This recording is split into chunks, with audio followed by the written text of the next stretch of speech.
श्री बाल कृष्णलाल की, श्री द्वारिकाधीश की जय। एक बार प्रेम जी बोलिए श्री गोवर्धन नाथ की जय। श्री भागवत भगवान की जय। श्री वल्लभाधीश की जय।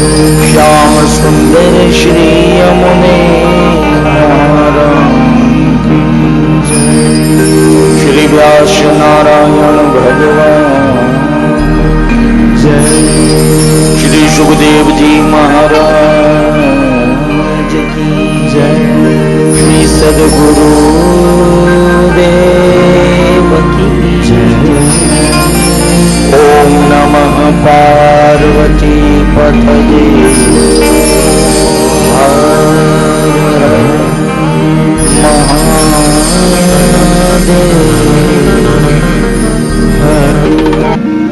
ત્યારે બધા ઘરની બહાર નીકળી ગયા, કાં તો કે ઘરમાં કોઈ જાતા નહીં, ભૂકંપ આવશે.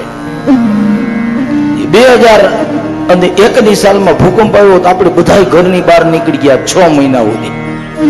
પછી તો બાજુમાંથી વાહન નીકળે તો એમ થાય ભૂકંપ આવ્યો. અને એટલા વર્ષે ભગવાને કોરોના આપ્યો તો ભગવાન કે હવે ઘરમાં કરી જાવ પાછા. તો આ મહામારી એવી છે અને કંઈક ઈશ્વરનો પણ કોઈ પ્રકોપ હશે, જે હોય તે.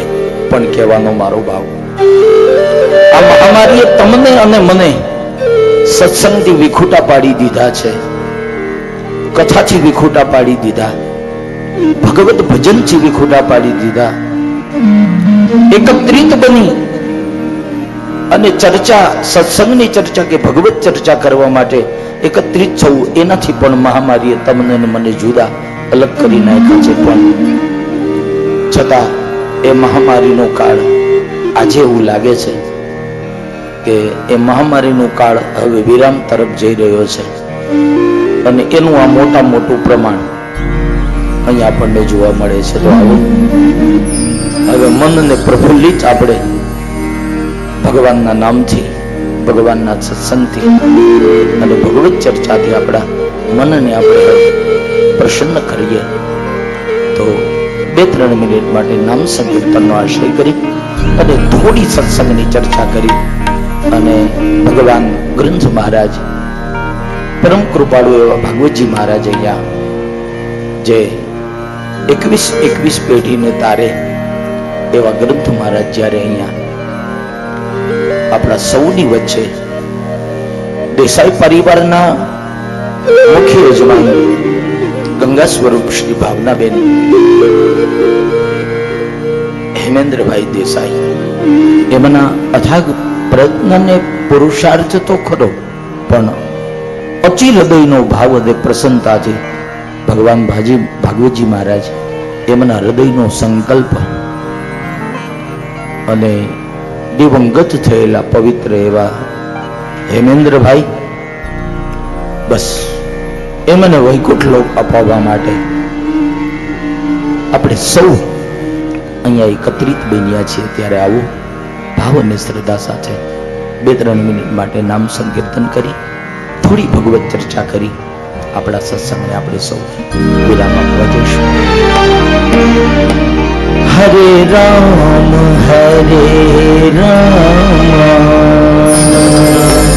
રામ રામ હરે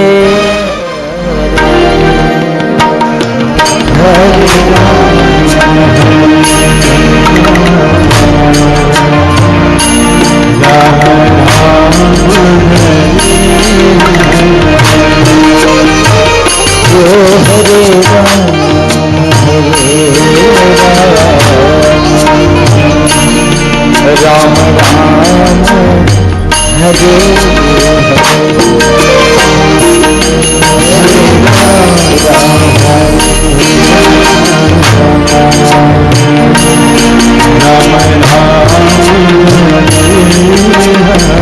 राम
राम राम हरे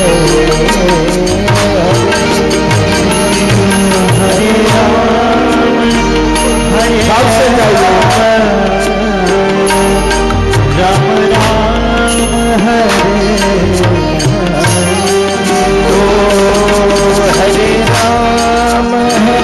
हरे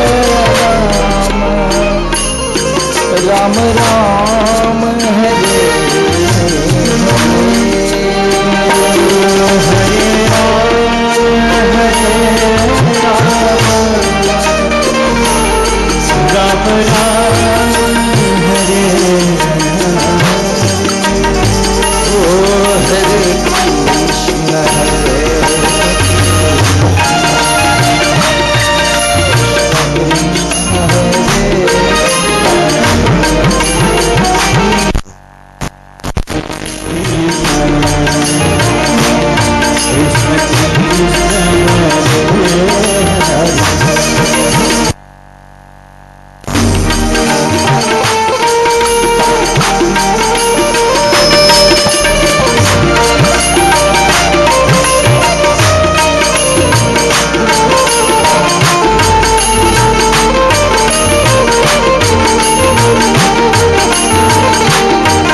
हरे राम हरे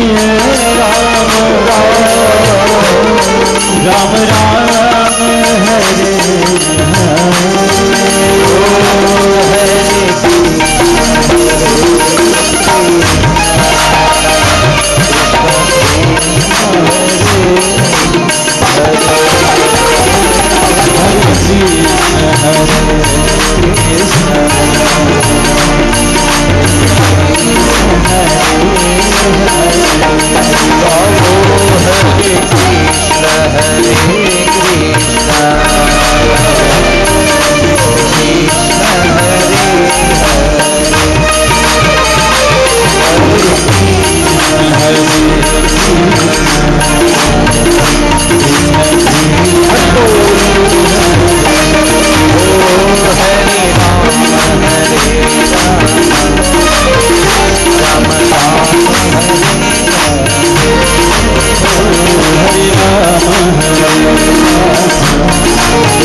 सौ करशे।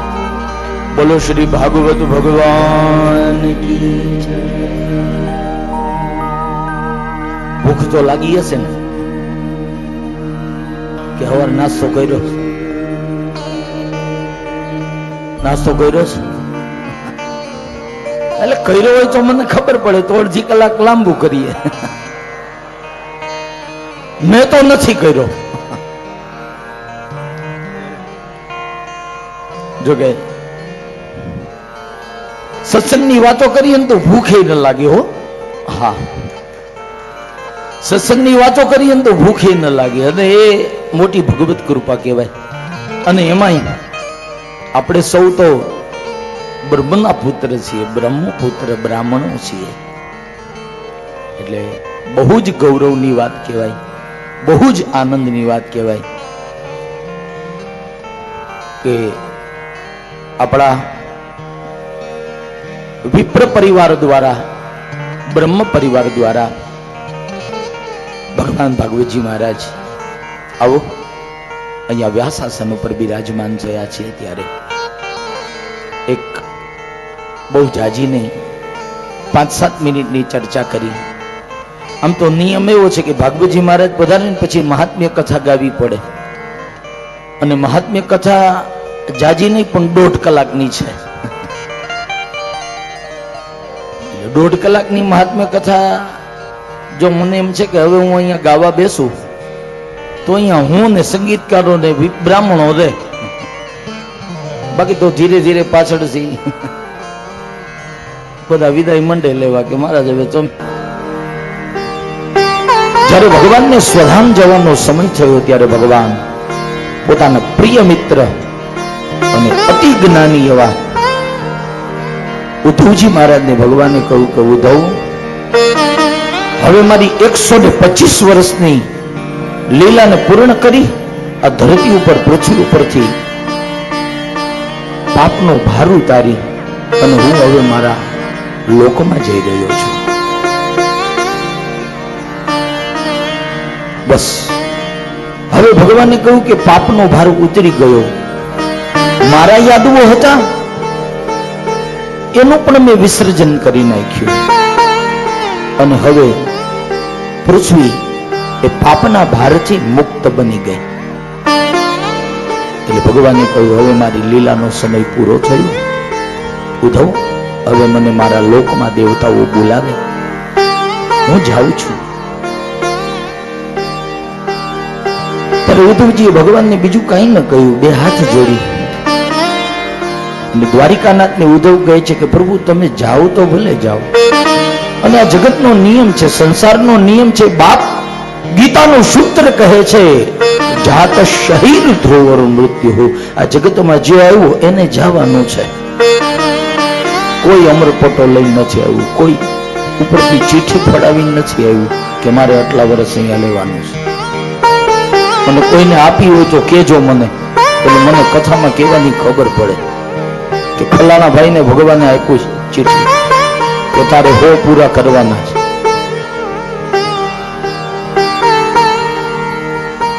જગતમાં જે આવે એને જવું નિશ્ચિત છે.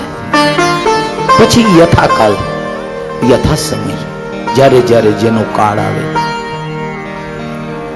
એટલે ભગવાન એ તમને ને મને ઉપદેશ આપવા માટે બાપ એ ભાગવતનું પ્રમાણ આપે કે ભગવાને કહ્યું ઉદ્ધવ, આ જગતનું અને આ જગતનું વિસર્જન કરવા વાળો હું છું, તોય મારે જવું પડશે.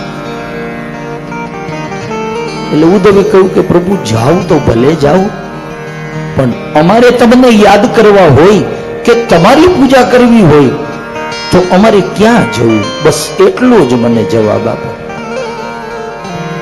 એટલે ઉદ્ધવજી મહારાજે કહ્યું પ્રભુ આપ પૃથ્વી મંડળને છોડી આપ આપના દિવ્ય લોકમાં પધારો છો શરીરથી, ત્યારે અમને ભાવ થાય તમારી પૂજા કરવા માટે, અમારે કોના શરણે જવું?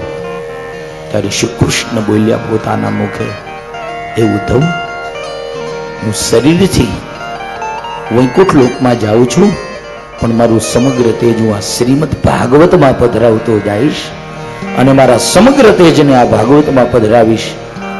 અને જે કોઈ મનુષ્ય, જે કોઈ વ્યક્તિ, જે કોઈ વૈષ્ણવજન, જે કોઈ ભગવદીય જન આ ભાગવત ભગવાનને વંદન કરશે, ભાગવતજીના ચરણમાં વંદન કરે, પ્રાર્થના કરશે, કોઈ એની પરિક્રમા કરશે, કોઈ દંડવત પ્રણામ કરશે, તો ઠાકોર ઠાકોરજી કહે છે, ભગવાન દ્વારિકાનાથ કહે છે, એને મારા દર્શનનો લાભ મળશે, એને મારી પરિક્રમા કર્યાનો લાભ મળશે, એને સ્વયં મારી પૂજા કર્યાનું પુણ્ય પ્રાપ્ત થશે. અને ભગવાન કૃષ્ણ બોલ્યા, હે ઉદ્ધવ, આ મારા તેજોમય શ્રીમદ ભાગવતજીની જે કોઈ પરિક્રમા કરશે એને આખી પૃથ્વીની પરિક્રમા કર્યાનું પુણ્ય મળશે. આ ભગવાન કૃષ્ણએ ઉદ્ધવને વચન આપ્યું અને એ વચન આપી અને પછી ભગવાન પોતાના નિજલોકમાં વૈકુંઠ લોકમાં ભગવાન ભાગવતજી મહારાજ માં પરમાત્મા એ પોતાનું દિવ્ય મંગલ તેજ પધરાવી પછી દિવ્ય લોકને ભગવાને પ્રાપ્ત કર્યું. એટલે કહેવાનો મારો ભાવ, ભગવાન શ્રી કૃષ્ણ પરમાત્મા ઠાકોરજી એ વાણીમય સ્વરૂપે તમારી અને મારી વચ્ચે સન્મુખ થયા છે. અને એ સન્મુખ થયેલા વાણીમય સ્વરૂપને તમે ને હું, આપણે એને નામ આપ્યું શ્રીમદ ભાગવત. અને એ શ્રીમદ ભાગવત ભગવાનના, જય શ્રી કૃષ્ણ, એ શ્રીમદ ભાગવત એની રચના ભગવાનના 24 અવતારો અને 24 અવતારમાંના 17મા અવતાર ભગવાન વ્યાસ નારાયણ, જેને વેદ વ્યાસ કહ્યા છે. અને એવા વેદ વ્યાસજીએ અવતાર વ્યાસજીનો 17મો, ભગવાનના 24 અવતારોમાં આગળ ગણતરી આવશે, હું કથામાં આગળ ચર્ચા કરીશ, પણ અત્યારે યાદી કરું કે ભગવાનના 24 અવતારોમાં 17મા અવતાર ભગવાન વેદ વ્યાસજી. અને એ વેદ વ્યાસજી એમણે 17 પુરાણોની રચના કર્યા પછી મનમાં ઉદ્વેગ અને ભાવ એવો પ્રગટ થયો, કંઈક રચવું છે. અને 18મું પુરાણ રચવાની નારદજીના માધ્યમથી પ્રેરણા મળી. અને એ નારદજીની પ્રેરણાથી ભગવાનની લીલાના વ્યાસજીને સમાધિમાં દર્શન થયા અને 18મું પુરાણ છેલ્લું બનાવ્યું. એનું નામ આપ્યું શ્રીમદ ભાગવત, જે તમારી ને મારી સન્મુખ બિરાજે છે. અને એ શ્રીમદ ભાગવત 18મું પુરાણ એ વ્યાસજીએ બનાવ્યું. પછી એકે પુરાણ બનાવ્યા નહીં, 18 પુરાણમાં એ 18મું પુરાણ શ્રીમદ ભાગવત. અને એ શ્રીમદ ભાગવતમાં વ્યાસજીએ 17 પુરાણનો સાર સમાવી દીધો. અને 17 પુરાણનો સાર સમાવી શ્રીમદ ભાગવત ગ્રંથની રચના કરી. અને એ વ્યાસજીએ એ ગ્રંથ પેલા સુખદેવજીને આપ્યો. અને સુખદેવજી મહારાજના માધ્યમથી પરીક્ષિત મહારાજને મળ્યો. અને એ પરીક્ષિત મહારાજના માધ્યમથી તમને ને મને લોકના હૃદય સુધી ભાગવત ગ્રંથ પ્રાપ્ત થયો. એટલે એ શ્રીમદ ભાગવત એ ગ્રંથ એ ભગવાન કૃષ્ણ પરમાત્મા ઠાકોરજીનું વાણીમય સ્વરૂપ. અને એ શ્રીમદ ભાગવતજીના 12 સ્કંધ. ધ્યાન દેજો, આ મહાત્મ્યની કથામાં, મહાત્મ્યની વાતમાં બહુ સમજવા જેવી વાત છે. મહાત્મ્ય એટલે તો કે તમે ને હું, આપણે સૌ 7 દિવસ સુધી જેની સામે બેસવાના છીએ, એનો મહિમા શું છે, એનું મહત્વ શું છે, બસ એનું નામ જ મહાત્મ્ય. અને મહત્વ જાણીએ ને તો જ આપણને કોઈ વાતમાં આનંદ આવે. એ તો બરાબર ને? કોઈ પણ વાતનો મહિમા જાણીએ તો તમને ને મને એમાં રસ પડે અને તો જ તમે હું એમાં આગળ વધીએ. એટલે જ ભાગવતજીની કથા કે રામ કથા કે દેવી ભાગવત કે શિવ પુરાણ, બધી જ કથામાં પેલા મહાત્મ્ય ગાવામાં આવે. મહાત્મ્ય એટલે તો કે એનું મહત્વ, એનું મૂલ્ય, એનો મહિમા શું છે. એટલે એ મહાત્મ્ય એ શ્રીમદ ભાગવતજીમાં બતાવી. અને એ મહાત્મ્યમાં શરૂઆતમાં જ કહ્યું, શ્રીમદ ભાગવતજીના 12 સ્કંદ, 335 અધ્યાય, 18,000 શ્લોક અને 75 લાખ અક્ષર. આ ભગવાનનું શ્રીમદ ભાગવત વાંગ્મય સ્વરૂપ. અને શ્રીમદ ભાગવતજીના 12 સ્કંદ તો કે ઠાકોરજીના 12 અંગ. વૈષ્ણવી ભાષામાં શ્રી મહાપ્રભુજી કહે છે કે શ્રીમદ ભાગવતજીના 12 અંગ છે. શું છે તો કે એ 12 સ્કંદ એ ઠાકોરજીના 12 અંગ છે.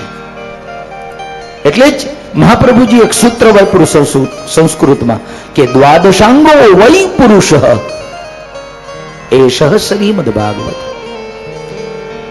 ઠાકોરજીના દ્વાદશ અંગ એ શ્રીમદ ભાગવતજીનું વાંગમય વાણીમય સ્વરૂપ.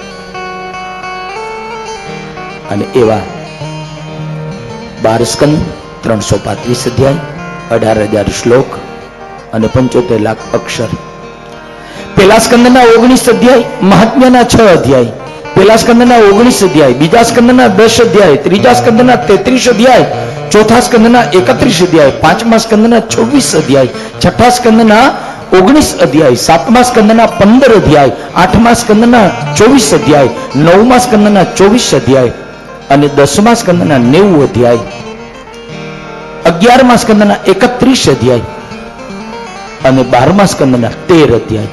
આ બધાનો સરવાળો કરો એટલે થાય 335.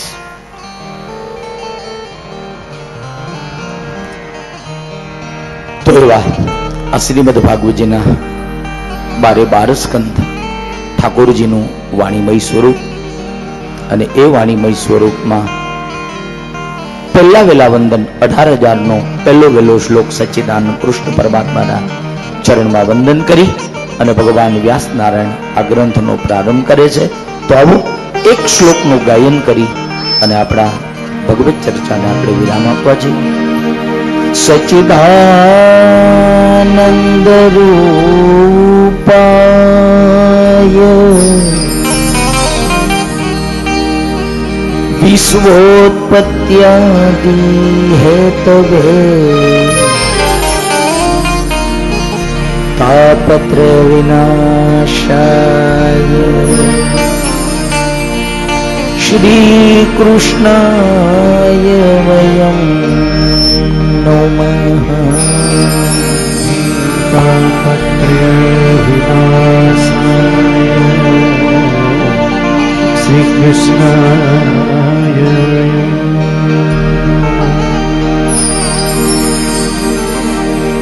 વ્યાસજી ભાગવતના પ્રારંભમાં મહાત્મ્ય ને મહાત્મ્ય એનો અર્થ મહત્વ અને પેલા જ શ્લોકમાં ભગવાન કૃષ્ણ પરમાત્મા ઠાકોરજી અને ઠાકોરજીના અનેક નામ છે, તમે જે નામે બોલાવો. એટલે તો નરસિંહ મહેતાએ કહ્યું ને કે હરિ તારા 6,000 નામ, કયા નામે લખવી કંકોત્રી અને રોજ રોજ બદલે મુકામ, કયા ગામે લખવી કંકોત્રી. એટલે અનેક નામો. પણ ગુરુ મહારાજે આપેલું નામ એ કયું તો કે શ્રી કૃષ્ણ. કૃષ્ણ અઢી અક્ષરનું નામ કૃષ્ણ. એટલે ભાગવતના 18,000 માંનો પહેલો શ્લોક વ્યાસજીએ એ કૃષ્ણને વંદન કરી અને ગ્રંથની શરૂઆત કરી અને એનો અર્થ બતાવ્યો. સતચિત આનંદ સ્વરૂપ એવા ભગવાનને વંદન. એટલે ભગવાનના રૂપને વંદન. જોજો વ્યાસજીની વિદ્વતા તમે જુઓ, એનું જ્ઞાન જુઓ. ભગવાન વ્યાસજીએ એક જ શ્લોકમાં ભગવાનનું રૂપ બતાવ્યું, એક જ શ્લોકમાં ભગવાન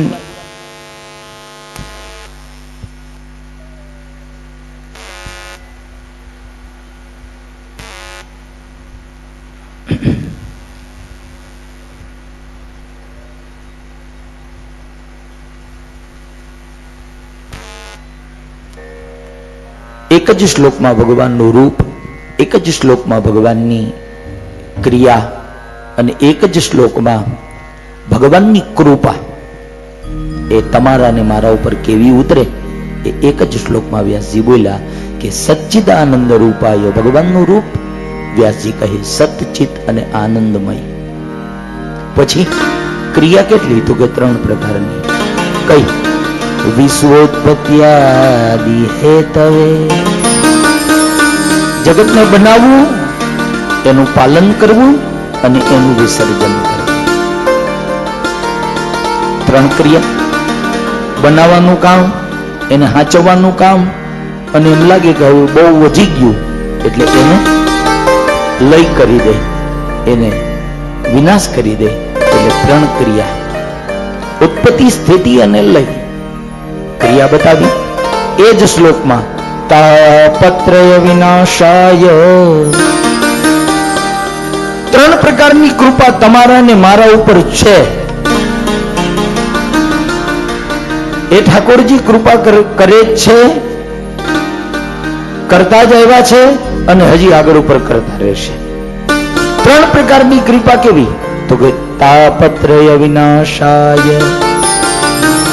ત્રણ પ્રકારના તાપને ઠાકોરજી એ શાંત કરે છે, એના શરણે જઈએ ત્યારે. અને ત્રણ તાપ કયા? આધિદૈવિક, આધિભૌતિક અને આધ્યાત્મિક. સમજાય? આધિદૈવિક, આધિભૌતિક ને આધ્યાત્મિક એમાં અભ્યાસી હોય એને સમજાય, પણ સામાન્ય લોકોને ન સમજાય. આ ત્રણ પ્રકારના તાપ તમને ને મને હેરાન કરે છે. ઉઠીએથી હુએ ત્યાં સુધી, ઉઠીએથી હુએ ત્યાં સુધી નહીં, જીવીએ ત્યાં સુધી. પછી 90 વર્ષના ડોહીમાં હોય ને તો નહીતર એને શું કામ હોય? એને ક્યાંય નોકરીએ જવાનું હોય? 90 વર્ષના ડોહીમાં કોઈ વાસણ ઉટકવાનું ન કે, એને કોઈ લગ્નમાં જવાનું ન કે. જોકે ત્યાં તો ના જ પાડે બધા કે માજી તમને હાથ પકડવા રહેવું પડશે, એટલે તમે ઘેરે રહ્યો, ઘર હાચવા. પણ ત્રણ પ્રકારના તાપ કયા? બહુ ટૂંકમાં સમજી લે. આધિદૈવિક, આધિભૌતિક ને આધ્યાત્મિકમાં નહીં ખબર પડે, એટલે સરળ ભાષામાં અત્યારની આપણી લગભગ કાયમી પરંપરામાં આપણે કાયમ માટે બોલીએ. એ ત્રણ જે તાપ હેરાન કરીને ત્રણ તાપ કયા? તો કે પેલી આધિ, હવે યાદ આવી ગયા ત્રણેય? હા. બીજી વ્યાધિ અને ત્રીજી ઉપાધિ. એકની ચોખવટ કરી આવડી ગયા ને બાકીના બે. એટલે ઘણી વખત શબ્દ એક હોય પણ એ સમજવામાં મને મુશ્કેલી પડે. એટલે આ ત્રણ તાપ. અને ઈ તાપ કેવા છે? તો કે ગરમી નથી લાગતી એની, તડકાની ગરમી લાગે, અગ્નિની ગરમી લાગે, કોઈ ક્રોધમાં આવી જાય ને તો એની ગરમી એને લાગે. પણ ઈ તાપ અહીંયા નથી બતાવ્યા. આ સાંસારિક તાપ છે. અને સાંસારિક તાપ કયા? તો કે આધિ, વ્યાધિ અને ઉપાધિ. આધિ એટલે પેલો તાપ. તો કે જીવનમાં જે નથી અને મેળવવું છે. નથી અને મેળવવા માટે તમારી ને મારી દોડાદોડી, અને દોડાદોડી કરીએ છતાં થાકી જાય અને હાથમાં ન આવે અને આપણે હેરાન થાય ને એ જ તાપમાં તપી તપીને જીવનને પૂરું કરી નાખીએ. એનું નામ આધિ. વસ્તુના અભાવનું દુઃખ, એનું નામ આધિ. અને બીજી ઉપાધિ. ઉપાધિ કોને કહેવાય? ભાગવત કહે છે ઉપાધિ એને કહેવાય કે જરૂર કરતા જાજુ થઈ જાય. પછી માલ કહીએ તો ભલે, મિલકત કહીએ તો ભલે, અને શરીર કહીએ તો ભલે. બરાબર ને? બહુ જાડા થઈ જાય ને એ એમ કે હવે તો ક્યાંક જવું હોય તો હલાતું નથી, કોકનો હાથ પકડવો પડે. અને હાવ દુબળા હોય ને એ ચિંતા કરે કે હું તો એટલું ખાવ તો હાવ જ નથી થતો, આનું હું કરું? અઠવાડિયે કિલો ઘી ખાઈ જાવ તો હાંઠી ખા જવું. દુબળો હોય ને એ ચિંતામાં હોય હું જાડો નથી થતો. જાડા હોય સવારે ઉઠીને આપણે એમ થાય કે આની પાછળ હડકાયું કોચલું છું. ઘણા તો એવા વોકિંગમાં નીકળતા હોય. લ્યો, ઉપાધિ. જીવનનો બીજો તાપ કયો? તો કે ઉપાધિ. જેની જરૂરિયાત નથી અને તોય આવે, એને શું કહેવાય? એટલે જ આપણે કહીએ કે નોટી ત્યાંથી આવી, એનું નામ ઉપાધિ. અને ઉપાધિ એવી છે કે ન હોય ત્યાંથી જ આવે, હેરાન કરે. ત્રીજો તાપ વ્યાધિ, એટલે રોગ. શરીરને હેરાન કરે.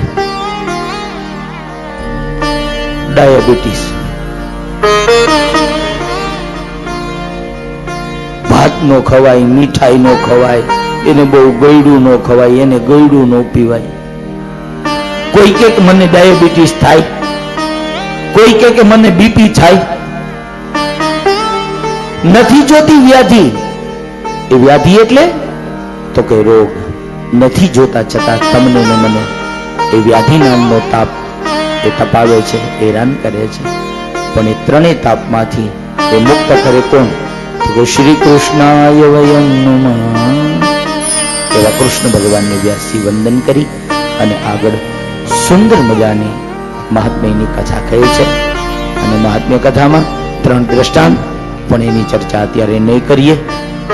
એક થવા એવો છે એટલે આપણી કથાનો ક્રમ બંને સત્રનો છે. આપણો કથાનો જે નિયમ છે એ બંને સત્રનો છે.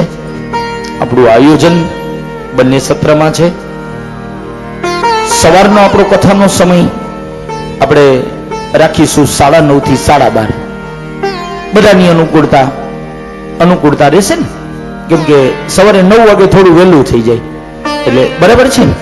સવારનો સમય આપણે કથાનો આપ બધાની અનુકૂળતા હોય એ પ્રમાણે આપણે સમય રાખીએ એટલે બરાબર છે ને. આ તો સવારનો આપણો કથાનો સમય રહેશે સવારે 9:30 થી 12:30, અને બપોર પછીનો આપણો કથાનો સમય રહેશે 3:30 થી 6:30. બરાબર ને?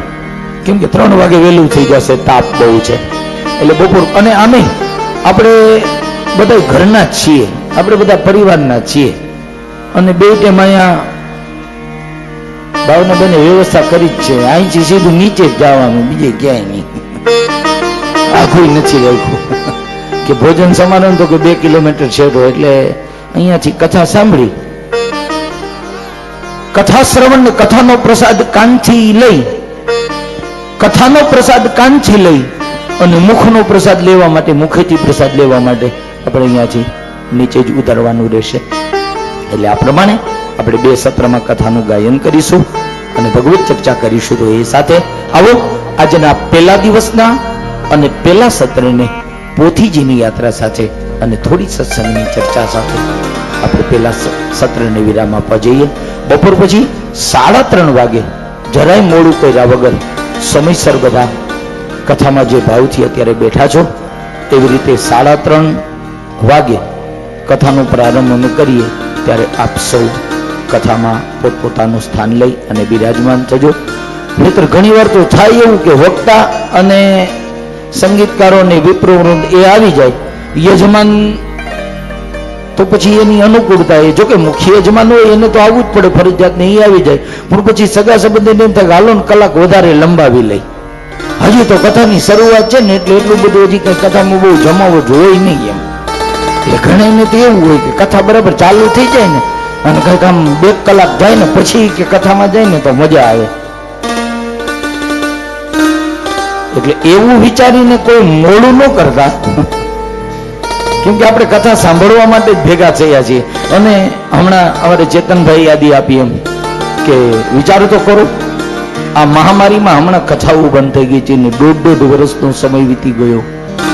આજે 1.5 વર્ષથી સત્સંગ અટકી ગયો, સત્સંગ બંધ થઈ ગયો. તો ફરીને આપણને જો ઠાકોરજીએ યોગ આપ્યો છે તો શ્રદ્ધા ભાવથી આપણે બધા કથાનું શ્રવણ સમયસર કરીશું.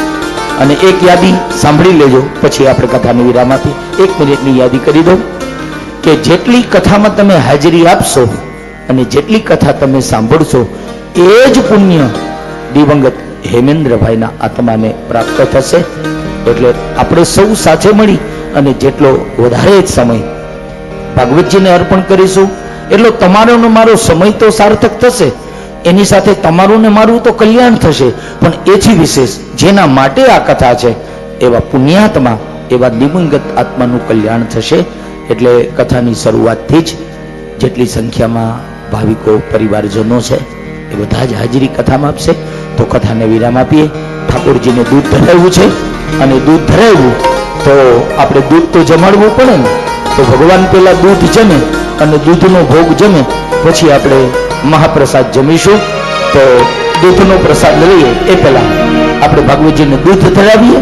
અને દૂધ ધરાવીએ ત્યારે શું કરવાનું તો કે કટોરી ગાવાની. અને કટોરી ગાવાની એટલે ઓલી બાજુ થોડીક આપી દો, 2 ભાગમાં 2 પાર્ટમાં વેચી દો. અપાઈ ગઈ બધી. આ આપી દી. તો બધા કટોરીની પત્રિકા અહીંયા તમને આપવામાં આવે છે.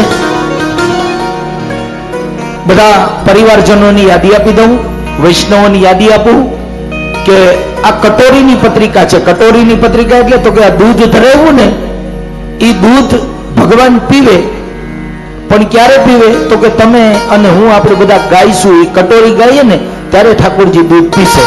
એટલે એ કટોરી છે દૂધની, અને હું ગવડાવું પછી તમારે બધાએ ગાવાની છે. બરાબર? એટલે હું ગવડાવું પછી તમારે બધાએ ગાવાની. એટલે ઠાકોરજી એ આપણે અર્પણ કરેલું દૂધ એ આરોગે, અને એ દૂધ આપણે ઠાકોરજીને આરોગાવી અને કથાને પછી વિરામ આપશું. બીજી યાદી, તમને જે પત્રિકા અત્યારે આપે છે એ કટોરી ગાવા પૂરતી પત્રિકા છે, અને કટોરી ગવાઈ જાય એટલે પાછી એ પત્રિકા એ એકબીજા ભેગી કરી અને અહીંયા સુધી પહોંચાડી દેજો. કોઈ પ્રસાદીનું પડીકું વાળવા એ પત્રિકાને ખીચામાં મૂકી ન દેતા. આપણે આજનો શુક્રવાર, આજના શુક્રવારથી લઈ અને આવતા ગુરુવાર સુધી આપણે કટોરી ગાવાની છે રોજ બપોરે.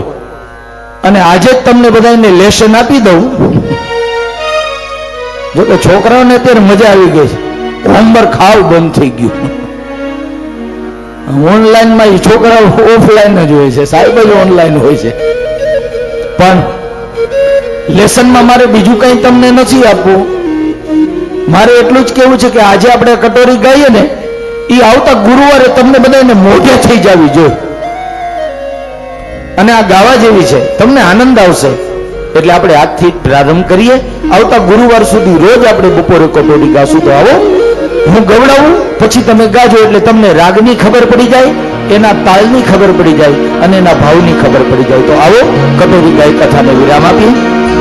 એ દૂધ ગાય નાવું કાળી કટોરી ભરી લાવી છું મહારાજ.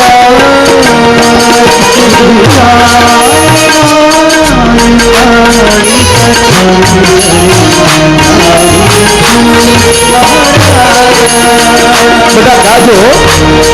આ રોગ પ્રભુ પ્રેમ કરીને મારી નંદી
જોઈએ તે માગી લેજો. બધા બોલે જોઈએ તે માગી લેજો. એ અમને વળતી પ્રસાદી દેજો. કટોરી ભરી લાવી છું મહારાજ. અમને વળતી પ્રસાદી દેજો.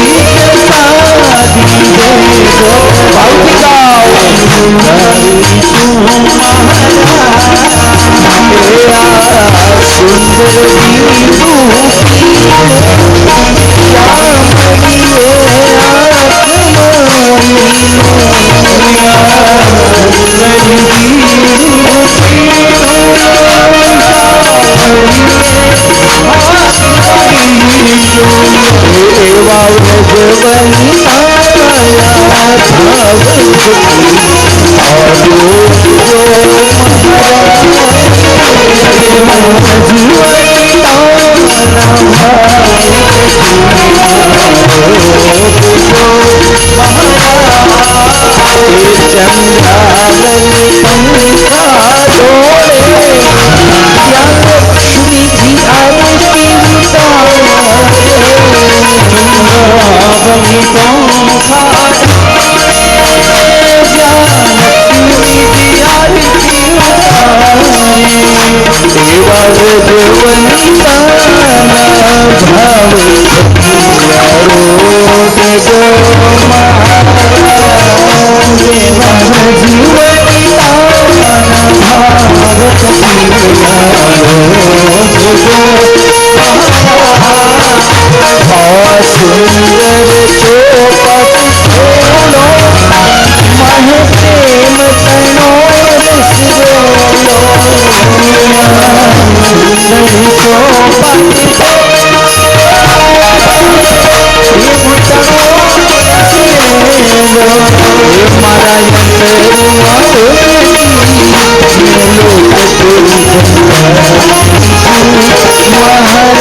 ત્યાં ભગવાન ભોળાનાથે પરીક્ષા કરીને પછી દર્શન શિવ રૂપે શિવજી મહારાજે બદ્રી ક્ષેત્રમાં દર્શન આપ્યા અને ભગવાન ભોળાનાથે કહ્યું, ધન્ય છે પાંડવો, તમારી પરીક્ષા કરવા પાડાનું રૂપ લઈને આવ્યો અને પાડાના અમારા પાછળનો એટલે પીઠનો ભાગ તમે પકડી રાખો, એટલે અહીંયા બદ્રી રૂપે, બદ્રીનાથ રૂપે અહીંયા બિરાજમાન થાવ. અને શિવજી મહારાજે કહ્યું કે મારું મોઢું નેપાળમાં નીકળું.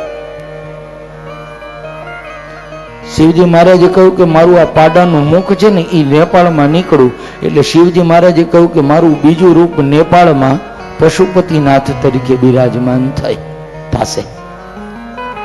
એટલે ભગવાન ભોળાનાથે કહ્યું, શિવ પુરાણમાં એવું મહત્વ બતાવવામાં આવ્યું કે જે પશુપતિનાથના દર્શન કરે એ પશુપતિનાથના દર્શન કર્યા પછી બદ્રીનાથના દર્શન કરે ને તો જ એને એ બદ્રીનાથના દર્શન કર્યાનું, એક જ્યોતિર્લિંગના દર્શન કર્યાનું પુણ્ય મળે. જ્યારે પશુપતિનાથના દર્શન કરે અને પશુપતિનાથના દર્શન પછી બદ્રીનાથના દર્શન કરે. એટલે બદ્રીનાથ એ શિવજી મહારાજની પીઠનો ભાગ છે અને મુખનો ભાગ છે ભગવાન પશુપતિનાથ.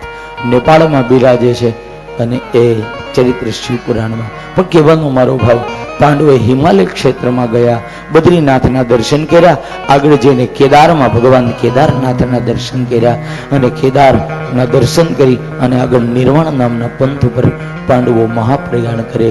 અને મહાપ્રયાણ કરતા પાંડવો હવે ભગવાનને પ્રાર્થના કરે કે પ્રભુ અમારા આત્માનું કલ્યાણ થાય.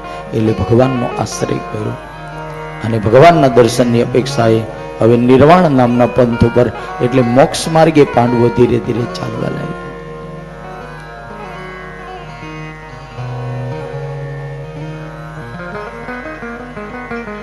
ધીરે ધીરે ધીરે ધીરે પાંડવો નિર્વાણ મહાપ્રયાણના પંથે ગયા.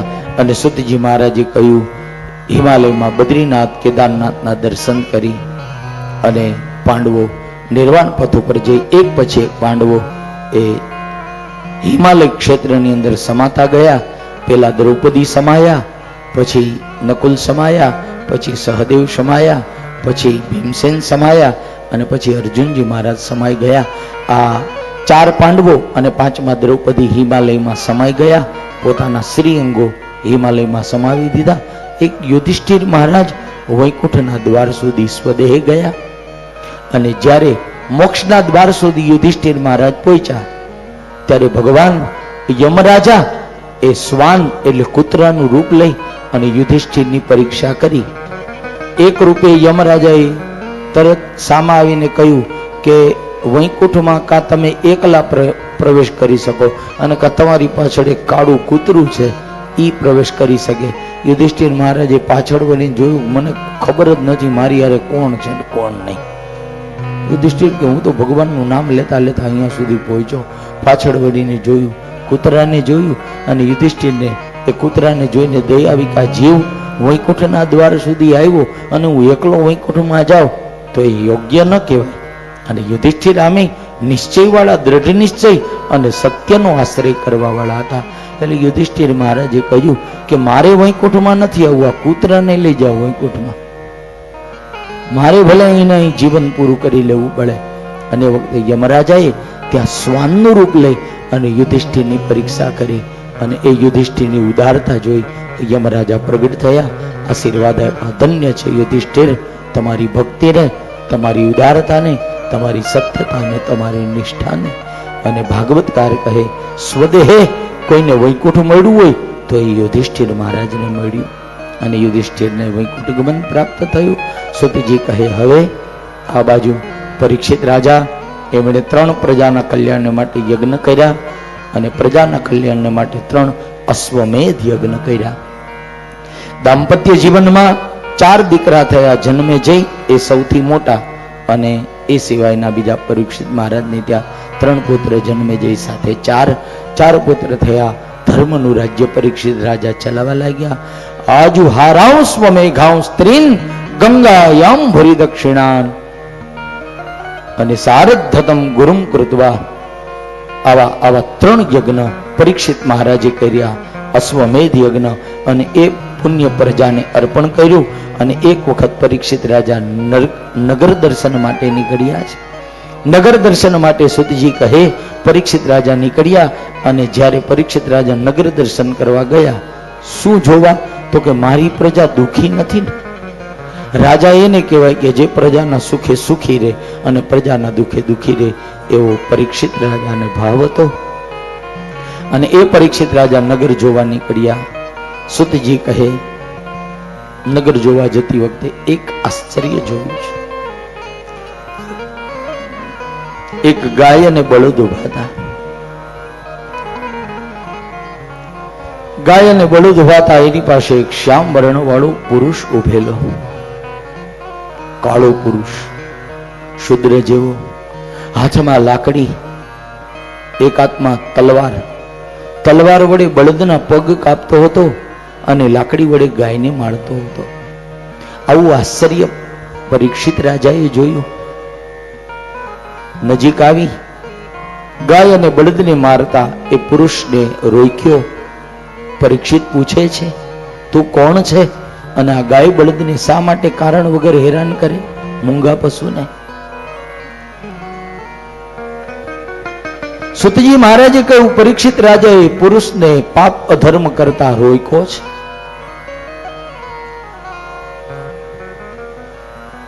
પરીક્ષિત રાજા હજી તો પહોંચતા હતા એ પહેલા તો સુતજી કહે કે એ પુરુષે બળદ જે ઉભો હતો ને એના 3 પગ તો ભાંગી નાખ્યા હતા, એટલે નબળા બનાવી દીધા હતા. 3 પગ એ બળદના ભાંગી નાખ્યા છે, નબળા પાડી દીધા છે. એક પગ ઉપર એ બળદ ઉભો હતો. પરીક્ષિત રાજાને કરુણા આવી. ગાય અને બળદ બેય રડે છે. પરીક્ષિત રાજાને ગમ્યું ને કે મારા રાજ્યમાં આવી પીડા અને આવું દર્દ, આવી હેરાનગતિ આવા જીવ ઉપર કરે છે. અને પરીક્ષિત રાજાએ પુરુષને રોકીને કહ્યું કે તને પછી દંડ આપું, પેલા ગાયને બળદની વેદના જાણી લઉં, એને તું શા માટે પીડા આપે છે? એટલે 2 હાથ જોડી અને પરીક્ષિત રાજાએ ગાય માતાને પૂછ્યું કે તમે કોણ ગાય માતા? ગાય માતાને વાચા આવી. કહ્યું કે રાજા, હું ધરતી છું, ધરતી. હું ધરા છું, ધરા, પૃથ્વી છું. પરીક્ષિત રાજાએ કહ્યું કે તમે ધરતી માતા ગાયનું રૂપ લઈને? પૃથ્વીએ કહ્યું કે રાજા, હવે આ કલયુગ આવ્યો ને એટલે મારા ઉપર બહુ પાપનો ભાર વધશે. કલયુગમાં લોકો બહુ પાપ કરશે, અધર્મ કરશે, અત્યાચાર કરશે અને એના પાપનો ભાર પૃથ્વી કે સહન નહીં કરી શકી. હવે એ સહન નહીં થાય. પૃથ્વી કહે કે લોકોના પાપનો ભાર મારાથી સહન નહીં થાય. કોઈ ઇમારત બનાવે, કોઈ બંગલા બનાવે તો એનો ભાર પૃથ્વી કે મને નહીં લાગે, પણ એ 5 કે 5.5 ફૂટનો માણસ જ્યારે પાપ કરશે ને ત્યારે એના પાપનો ભાર મને લાગશે. અને બહુ પાપ કરશે ને ત્યારે ધરતી કે પછી મારે ધ્રુજારી પ્રગટ કરવી પડશે, મારે ધ્રુજવું પડશે. બહુ પાપને હું નહીં સહન કરી શકું.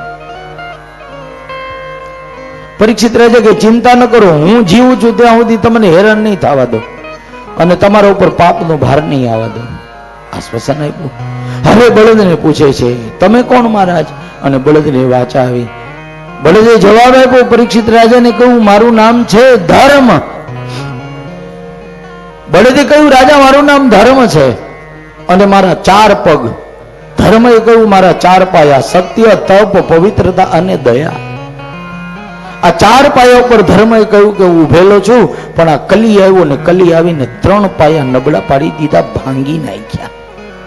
દુર્બળ ને નિર્બળ બનાવી દીધા મારા 3 પગ. એટલે ધર્મ કહે, મારા 3 પાયા. પેલો સત્યનો પાયો કલયુગે આવીને નબળો પાડી દીધો. બીજો તપનો પાયો એ કલયુગે નબળો પાડ્યો. ત્રીજો પવિત્રતાનો પાયો એ નબળો પાડ્યો.